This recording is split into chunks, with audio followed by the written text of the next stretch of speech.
Brainiac or Mongul?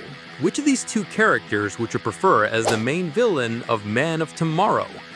So there's a super strong rumor from a solid source about the casting of a character for the movie Man of Tomorrow, where we'll see Superman and Lex Luthor facing off against an even bigger threat. And the buzz points to these two, Brainiac and Mongul. Are we finally going to see Brainiac in live action, or will we have Superman and Lex Luthor gladiating on Battle World where Mongul is a tyrant? Plus, we've also got more updates on lanterns, so don't miss out on the news and let's check out all the new info. Right off the bat about Man of Tomorrow, the info on the possible villain came from the insider Apocalypse Horseman, who is well known for nailing a lot of stuff regarding DC projects. He revealed that the casting call for the film is going to happen soon. For the villain, they're looking for someone with a big physical presence who will undergo some kind of makeup, which suggests that it'll be an alien or a character with a bizarre appearance. And of course, with a description like that, fans immediately think of some of Superman's most famous villains. This brings us to a few possibilities. Among Superman's villains, we can consider Mongul and Brainiac as strong candidates, and with less likelihood, we have Doomsday and Parasite as options, even though I don't believe it's either of those two, and here's why. Let's break it down. Doomsday has been a mainstay in recent DC productions. He was the final villain in Batman vs Superman, he showed up in the final seasons of Superman and Lois, and he was featured in the second animated adaptation of The Death of Superman, and so on. He's a villain that's had plenty of screen time beyond the comics. Of course, that doesn't stop James Gunn from using the character however he wants, but bringing Doomsday in for the second film and possibly doing The Death of Superman again would really risk redundancy and might feel too similar to Batman vs Superman. Honestly, I don't think Gunn is going down that road. So we're left with our three main possibilities: Parasite, Mongul, and Brainiac. Parasite doesn't feel like the ideal villain to me, mainly because he's not a big enough antagonist for a film. To me, he seems better suited as one of many villains in a movie. I don't think you could carry an entire film as the only antagonist. Not to mention, he's usually tied to Lex Luthor, who's said to be a protagonist, right? Co-protagonist alongside Superman. So I don't buy that he'd be a villain big enough to require Superman and Lex Luthor to stop him. Not to mention other heroes who will definitely show up in the film. That leaves us with our top two favorites, Brainiac or Mongul. I think both Brainiac and Mongul could effectively serve as the big threat in Man of Tomorrow. Mongul is typically associated with Battle World, where he's the Emperor imprisoning beings and forcing them to fight each other in his classic gladiatorial tournaments, just like in the comics or even in DC's animations. Would Mongul be an interesting villain? Yeah, I think it would be, especially since he's a foe who really gives Superman a challenge. There was even that classic story where Mongul uses the Black Mercy on Superman to trap him in a fantasy while Batman, Robin, and Wonder Woman nearly die trying to battle the villain and save Superman at the same time.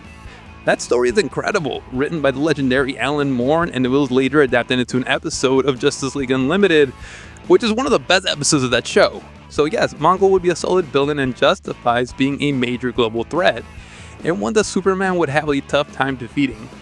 But here's the thing, Lex Luthor. Where does Lex Luthor fit into all of this?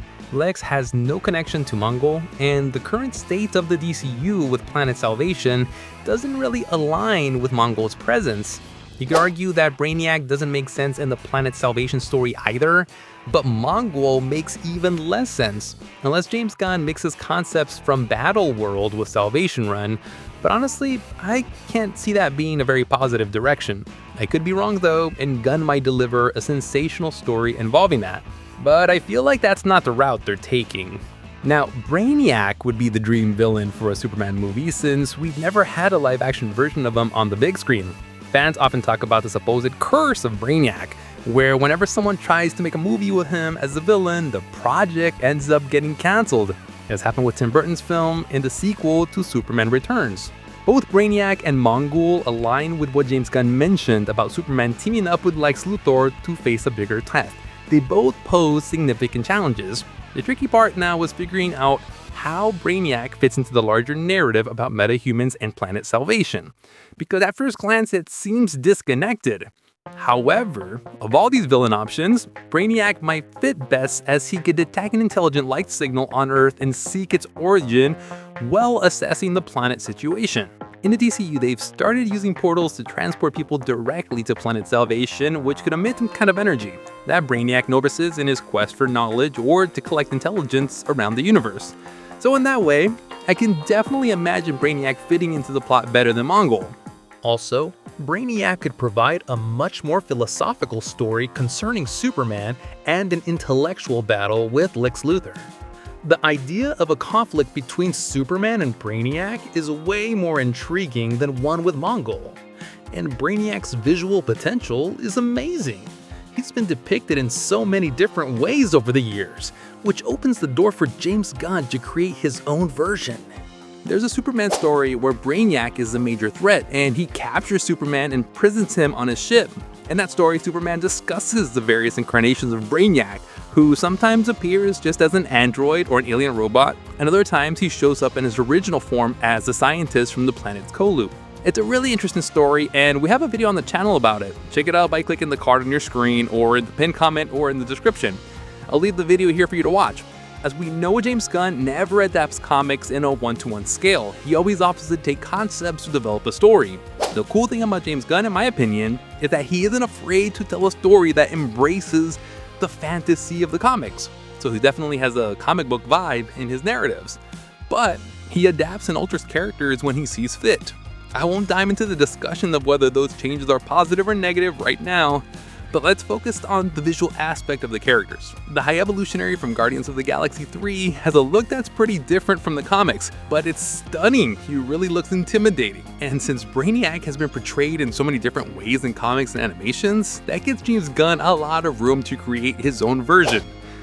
So out of all these possible villains, I prefer Brainiac, and I'm really hoping he finally gets to be a major antagonist in a live-action Superman film. However, I'm not ruling out the idea of a great movie where Mongul is a big threat, and just imagining a grand war-like epic with Superman alongside Lex Luthor would be amazing. Tons of action and memorable scenes are possible with Mongul, plus a chance to create a revolution plot in the war world if Superman is trapped there. Ultimately, both villains are excellent options. I honestly wouldn't be disappointed if James Gunn reveals Mongul instead of Brainiac. But now I want to know from you, which villain do you prefer for Man of Tomorrow, Mongul or Brainiac?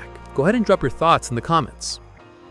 Now moving on to another piece of news that recently came to light, we finally got concrete info about the Lantern series. The showrunner, Chris Mundy, did an interview and shared a lot of details. He talked about John Stewart, the Green Lantern, because there's concern among fans that his military background might overshadow his history as an architect. And that part of his story is really important because it directly reflects how he creates constructs with the ring. The good news from the showrunner is that John will be both a Marine and an architect. A part of his life was spent in the military, and then he returned to the States and became an architect. Chris Mundy noted that John Stewart's constructs will be more creative and more complex than Hal Jordan's creations. Generally speaking, constructs in Green Lantern stories can vary quite a bit depending on the writer and the artist. There will be stories where the Lanterns use really creative constructs, and others where the constructs are pretty basic. But overall, the constructs reflect the personality of the ring bearer. For example, sometimes Hal is super creative, while other times he's pretty straightforward in his creations. This info about Hal having less creative constructs than John makes sense to me,